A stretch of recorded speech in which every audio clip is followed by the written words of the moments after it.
See, first அது பார்க்கும்போது as an advocate வந்துட்டு இந்த எல்லா கேஸ்லயும் அந்த ஃபாலோ பண்ண வேண்டிய கான்ஃபிடென்ஷியாலிட்டி இல்லை. இந்த கேஸ்ல நம்ம பெருசா பார்க்க வேண்டியது என்ன அப்படின்னா, நிறைய கண்டெஸ்டட் டிவோர்ஸ் நம்ம போகும்போது இதுல எய்தர் ஆர் கிரவுண்ட்ஸ் தான் நம்மளால பார்க்க முடியும். ஏதாவது ஒரு கிரவுண்டு கீழே கேட்பாங்க. பட் இந்த கேஸ்ல பொறுத்த வரைக்கும் 3 கிரவுண்ட்ஸ் இருக்கு. கண்டெஸ்டட் டிவோர்ஸ்னு போகும்போது சொன்ன மாதிரி சில சர்டன் கண்டிஷன்ஸ் இருக்கு. ஒன்னு அடல்ட்ரியா இருக்கணும், அதாவது திருமணத்தை தாண்டிய ஒரு உறவு, எக்ஸ்ட்ரா மேரிட்டல் அஃபேர் அது இருக்கணும். ரெண்டாவது க்ரூயாலிட்டி, ஓகே, அதாவது அபியூஸ். அது வந்து மென்டல் அபியூஸாகவும் இருக்கலாம், பிசிக்கல் அபியூஸாகவும் இருக்கலாம். டொமஸ்டிக் வயலன்ஸ் எப்படி வந்து ஒரு கோர்ட் அணுகும் அப்படிங்கிறது? எஸ், இப்போ அது நீங்க கேட்ட மாதிரி when it comes to violence, physical violence அப்படின்னா அது ஆட்டோமேட்டிக்கா டிவிலையும் போகும். That is domestic violence act கீழயும் போகும் இல்லையா? அதாவது அதுலயும் எஃப்ஐஆர் ஆக்கலாம், தட் இஸ் கிரிமினல் கம்ப்ளைண்ட் போகலாம். நிஜமாவே பாதிக்கப்பட்டவங்க ஒரு 70% அப்படின்னு இருந்தாலும் சில பேர் அது, ஏன்னா முன்னெல்லாம் பாத்தீங்கன்னா ஒரு பெண் உடனடியாக போய் கம்ப்ளைண்ட் கொடுத்தா எஃப்ஐஆர்.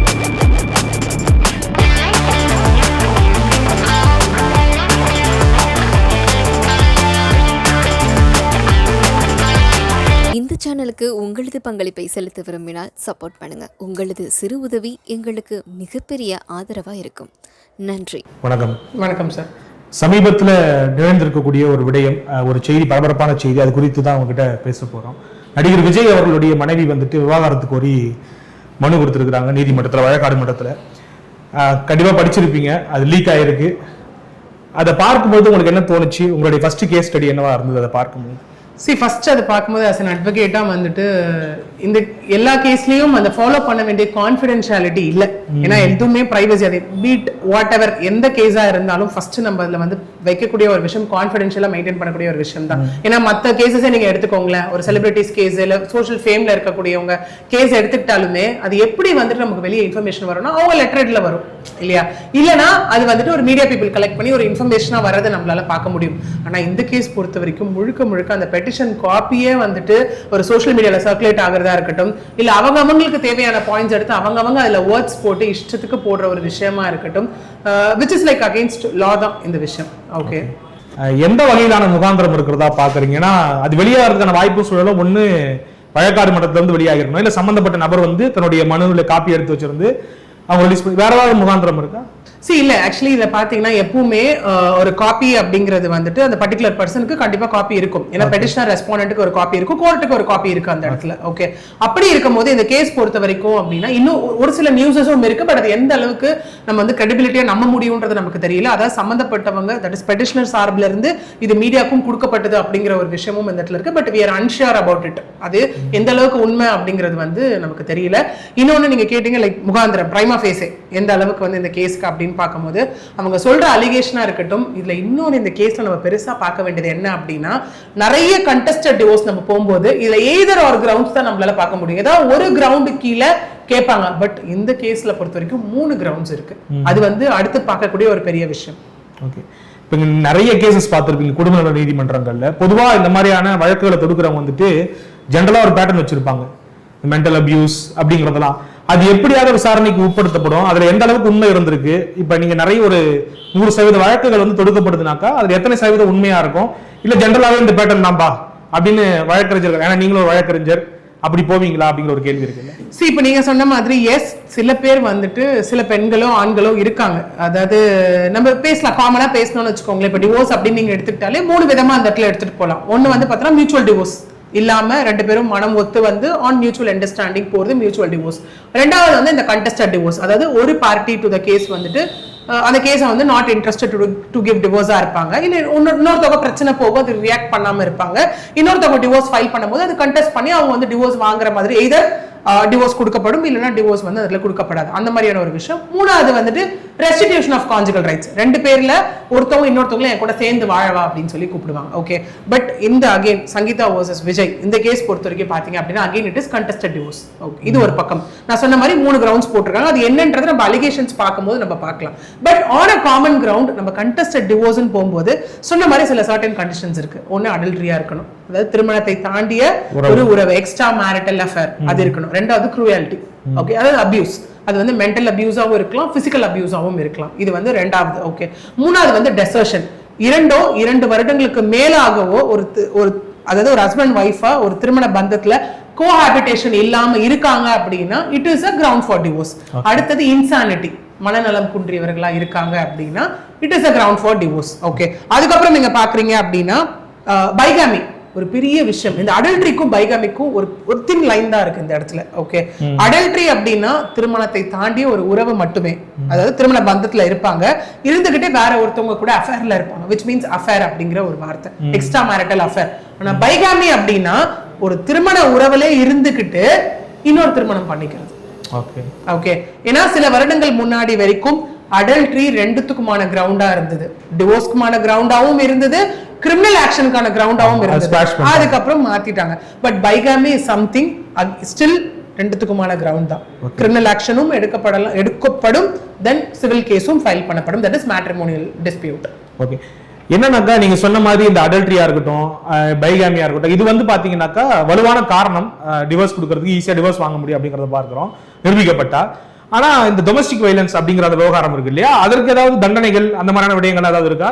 அது ஏன்னா இதுக்கு கிரிமினல் அஃபென்ஸ் இல்லைன்னும் பொழுது டொமஸ்டிக் வயலன்ஸ் எப்படி வந்து ஒரு கோர்ட் அணுகும் அப்படிங்கிறது? எஸ், இப்போ அது நீங்க கேட்ட மாதிரி when it comes to violence, physical violence அப்படினா அது ஆட்டோமேட்டிக்கா டிவிலயும் போகும், that is domestic violence act கீழயும் போகும் இல்லையா. அதாவது அதுலயும் எஃப்ஐஆர் ஆக்கலாம், தட் இஸ் கிரிமினல் கம்ப்ளைண்ட் போகலாம். அது வந்து பார்ட்லி சிவில் அண்ட் கிரிமினல் அந்த ஒரு ஆஸ்பெக்ட்ல அது போகும். ஏன்னா இன்னைக்கு நிறைய பெண்கள் வந்துட்டு சஃபர் ஆறவங்க, சில பேர் மிஸ்யூஸும் பண்றாங்க.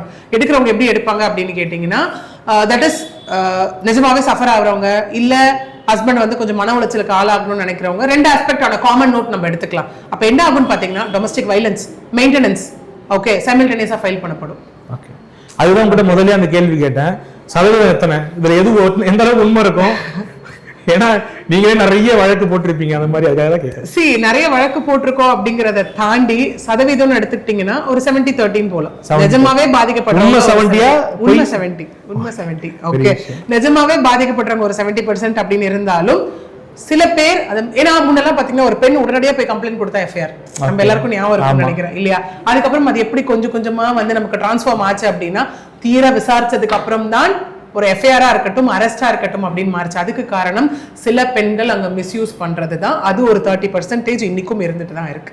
ஓகே, இப்ப இந்த ஜீவனாம்ச விவகாரம் வரும்பொழுது இப்ப அவங்க கோரிக்கை வைக்கிறதுங்கிறது எவ்வளவு வேணா வைக்கலாம், அதை எப்படி கோர்ட் டீல் பண்ணும்? எஸ், இதுலயும் அவங்க வந்து ஸ்பெஷல் மேரேஜ் ஆக்ட், ஏன்னா இவங்க வந்து ஒரு ரெண்டு பேரும் வேற வேற ரிலிஜன் அப்படிங்கிறதுனால it comes under special marriage act 1954 section 36 and 37 ரெண்டுமே இங்க வந்துட்டு அப்ளை பண்ணப்பட்டிருக்கு. அதாவது இன்ட்ரி மெயின்டெனன்ஸும் ஒரு பக்கம், இன்னொரு பக்கம் பெர்மனன்ட் அலிமோனி ரெண்டுமே கேட்டிருக்காங்க. இந்த கேஸ் நடத்துவதற்கு உண்டான நடக்கிற வரைக்கும் மாதம் ஒரு மெயின்டெனன்ஸும் ஃபைனலா ஒரு பெர்மனன்ட் அலிமோனி அப்படின்னு சொல்லி கேட்டிருக்காங்க. இந்த கேஸ்ல அதுவும் ஒரு டிஃபரெண்டா இருக்கு. ஏன்னா பெர்மனன்ட் அலிமோனி கேட்கும்போது சில பேர் என்ன பண்ணுவாங்க, இல்ல இன்ட்ரி மெயின்டெனன்ஸ் கேட்கும்போது என்ன பண்ணுவாங்கன்னா, எனக்கு இந்த அமௌண்ட் வேணும்னு சொல்லி கேட்டதையும் நம்ம பார்த்திருக்கோம் நிறைய கேசஸ்ல இல்லையா. இதுல ஃபேர் அண்ட் ரீசனபிள் அப்படிங்கிற ஒரு வார்த்தை இன்க்ளூட் பண்ணப்பட்டிருக்கு, விச் மீன்ஸ் அவரோட ஸ்டேட்டஸ், அவரோட ஏர்னிங் கெப்பாசிட்டி, அவரோட தகுதிக்கு ஏற்ப எனக்கு இந்த விஷயம் அவார்ட் பண்ணணும் அப்படிங்கிறது ஒண்ணு இருக்கீங்க. ஓகே, அதாவது இவங்களோட இதுல இன்னொரு அலிகேஷனும் அவங்க வச்சிருக்காங்க, என்னோட பினான்சியலியும் அவர் ரெஸ்ட்ரிக்ட் பண்ணிட்டாருன்னு சொல்லியிருக்காங்க இல்லையா இந்த இடத்துல. ஓகே, சோ என்னையும் குழந்தைகளையும் வெளியே கூட்டிட்டு போன இடத்துலையும் கூட்டிட்டு போறது இல்ல, ஒரே வீட்டுல இருந்தாலும் 5 வருடங்கள் போராட்டம் மிக்க வாழ்க்கையா தான் போயிட்டு இருக்கு அப்படின்றது எல்லாமே உங்க அலிகேஷன் பாயிண்ட்ஸாமே இவங்க வச்சிருக்காங்க இல்லையா. அப்படி இருக்கும்போது அவங்களோட ஸ்டாண்டர்ட் ஆஃப் லிவிங் என்ன மாதிரி ஒரு லைஃப்ல அவங்க வாழ்ந்தாங்க, குழந்தைங்களோட நீட்ஸ் என்னென்ன அப்படிங்கறது எல்லாமே வச்சுதான், பிளஸ் லேட்டர் ஸ்டேஜ்ல கேஸ் ஒருவேளை கண்டெஸ்ட் ஆக போகுது அப்படின்னா லேட்டர் ஸ்டேஜ்ல அசெட்ஸ் அண்ட் லைபிலிட்டிஸ் என்ற கான்செப்டும் இருக்கு. அவரோட சொத்து மதிப்பு என்ன, அவரோட லைபிலிட்டிஸ் என்ன, இதெல்லாம் கால்குலேட் பண்ணப்பட்டு தான் ஒரு அமௌண்ட் டிரைவ் பண்ணப்பட்டு அது லம்சமா அந்த இடத்துல பெர்மனன்ட் அலிமோனி அப்படிங்கிறது டிசைட் ஆகும்.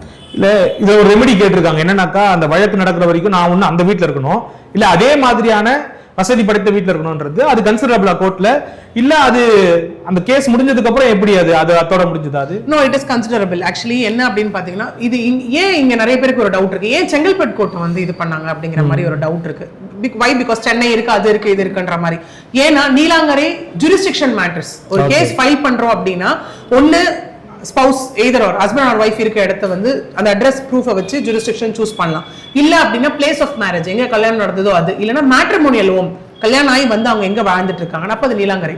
இதுல பாத்தீங்கன்னா 2 பேரோட அட்ரஸ் நீலாங்கரையா தான் இருக்கும். ஓகே இல்லையா? சோ அந்த மாதிரி மேட்ரிமோனியல் ஹோம் போறதுக்கு ஒரு விஷயம் அவங்க சூஸ் பண்ணிருக்காங்க. இந்த இடத்துல ஜூரிஸ்டிக்ஷன் செங்கல்பட்டா சூஸ் பண்ணிருக்காங்க. ஓகே, இன்னொன்னு என்னன்னா இப்போ இங்க வந்து நீங்க கேட்ட மாதிரி அவங்க அதே வீட்ல இருக்கலாமா அப்படிங்கிற ஒரு விஷயம் இருக்குல்ல. எஸ், லால there is a rule, there is a provision that இந்த கேஸ் முடிகிற வரைக்கும் அந்த டொமஸ்டிக் ரூஃப் கீழே அவங்க இருக்கலாம். அந்த வைஃப் அந்த வீட்டு விட்டு வெளில போக சொன்னாலே இட் அமௌண்ட்ஸ் டு வயலன்ஸ். போக சொல்லக்கூடாது, அவங்க அதே வீட்டிலே இருக்கலாம். அன்லெஸ் லைக் எப்போ அப்படின்னா இந்த கேஸ் வந்து ஃபைனலா ஒரு விஷயம் டிசைட் ஆகும் இல்லையா, அன்டில் தென் அவங்களுக்கு எல்லா ரைட்ஸும் இருக்கு அந்த வீட்டில் அவங்க இருக்கு. கடைசியா ஒரு கேள்வி என்னன்னாக்கா, இப்போ மியூச்சுவல் டிவோர்ஸ் அப்படின்னாக்கா ஒரு 6 monthsக்குள்ள முடிஞ்சிருமா? அதுவே வந்துட்டு இப்போ 2 பேருக்கு மியூச்சுவல் இல்லை அப்படின்னும் பொழுது அதனுடைய கால அளவு எவ்வளவு தூரம் நீடிக்கப்படும்? இல்ல அன்டிசைடாவே நிறைய கேசஸ் இருந்துகிட்டே இருக்கா இன்னமும்? அதை பத்தி அன்டிசைடான்றதை தாண்டி அகைன் வருஷங்களை பொறுத்தும் இருக்கு. சில இடத்துல என்ன பாத்தீங்கன்னா நம்ம பெட்டிஷன் ஐ மீன் சில கேசஸ்ல பாத்தீங்கன்னா நம்ம சம்மன் அனுப்பி ஒரு பார்ட்டி ரெஸ்பாண்ட் பண்ணல. இப்போ உங்களுக்கு ஒரு சம்மன் அனுப்புறோம், 3 இயரிங் வரைக்கும் டைம் இருக்குன்னு வச்சுக்கோங்களேன். சில பேர் என்ன பண்ணுவாங்க, வேணும்னே ஸ்ட்ரெச் பண்றதுக்காக 2 இயரிங் வர மாட்டாங்க, 3ஆவது இயரிங் வந்து அப்பியரன்ஸ் காமிச்சிட்டு போயிடுவாங்க, திரும்ப 2 இயரிங் வர மாட்டாங்க. இந்த மாதிரி 4-5 வருடங்கள் போன கேசஸும் இருக்கு இந்த இடத்துல. அந்த புள்ளியில ஏதோ ஒரு ஆள் பாதிக்கப்படுறாங்கனாக்கா அவங்க என்ன சொல்லி அணுகலாம் உயர் நீதிமன்றத்தை? இப்ப குடும்ப நல நீதிமன்றங்கள்ல இப்படி இழுத்தடிக்கிறாங்களே, அதுக்கு தான் ஒரு ரெமெடி கொடுங்கன்னு கேட்க முடியுமா? அப்ப கண்டிப்பா இப்போ இங்கே வந்து உங்களுக்கு சம்மன் அனுப்புறாங்க. If in case the opposite person சம்மனுக்கு வந்து அவங்க ரியாக்ட் பண்ணல, ரெஸ்பாண்ட் பண்ணல அப்படின்னா அகைன் அட்வொகேட் சைடுல இருந்து பிரைவேட் நோட்டீஸ் அந்த மாதிரி பண்ணுவாங்க. இது இமிடியேட்டா அடுத்த ப்ராசஸ்க்கு இமிடியேட் சப்சிக்வெண்ட் நோட்டீசஸ் வந்து இந்த இடத்துல அனுப்பப்பட்டுட்டே இருக்கும் to the opposite party, that is to the respondent அந்த இடத்துல. Okay okay.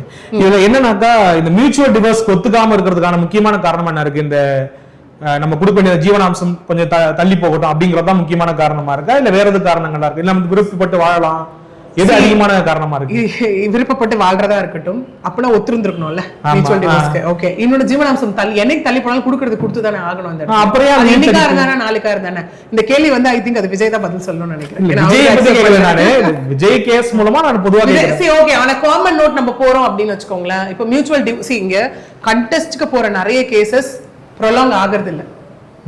ஒரு மீடியேஷன் அந்த லெவல் அடுத்த லெவல் போகும்போது என்ன ஆகுதுன்னா அது மியூச்சுவலா கன்வெர்ட் ஆகிற கேசஸும் இன்னைக்கு நிறைய இருந்துட்டு தான் இருக்கு. ஓகே, ஏன்னா நீங்க அந்த ஒரு காமன் ஒரு நோட்ல ஒரு கேசஸ் எடுத்துக்கிட்டீங்க அப்படின்னு பார்த்தாலே கண்டிப்பா ஒருத்தவங்க வந்து ஒரு மெயின்டெனன்ஸ் கேஸ் போடுறாங்க. நமக்கே இப்போ மெயின்டெனன்ஸ் கேஸ் போடுறாங்கன்னு வச்சுக்கோங்களேன், அந்த இடத்துல அவங்க கொடுக்க மாட்டேன் வைக்க மாட்டேன் அங்க NPW இருக்கு, நான் பேலபிள் வாரண்ட் இருக்கு, கொடுத்துதான் ஆகணும். அது வந்து சப்சிக்வெண்டா from the date of filing அவங்க கொடுத்துதான் ஆகணும். கொடுக்க மாட்டேன்னு சொன்னா 30 days நான் பேலபிள் வாரண்ட் போயிட்டு தான் வரணும். திரும்ப கொடுக்க மாட்டேன் திரும்ப போயிட்டு தான் வரணும்.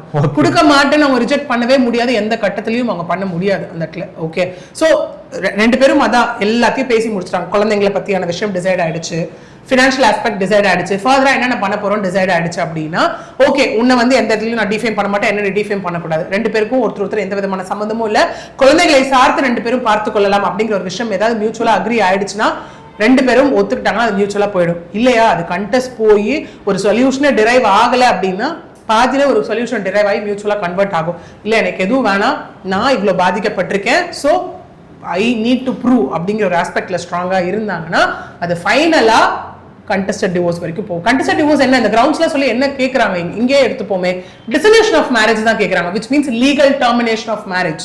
இந்த மேரேஜ்ல இந்த மாதிரி பிரச்சனைகள் இருக்கு, இவ்வளவு நான் ஃபேஸ் பண்ணிட்டு இருக்கேன், இதெல்லாம் நான் ப்ரூவ் பண்ணிட்டா எனக்கு இந்த மேரேஜை டிசால்வ் பண்ணுங்கன்னு தான் கேக்குறாங்க. ப்ரூவ் பண்ணிட்டா அது டிசால்வ் ஆயிடும். நிறைய தகவல்களை பகிர்ந்துக்கிட்டீங்க. குடும்ப நல நீதிமன்றங்கள்ல வழக்குகள் குறையட்டும், உங்களுக்கு வேலை குறைஞ்சாலும் பரவாயில்லை. கண்டிப்பா நல்லா இருந்தா சரி எல்லாரும். Thank you so much.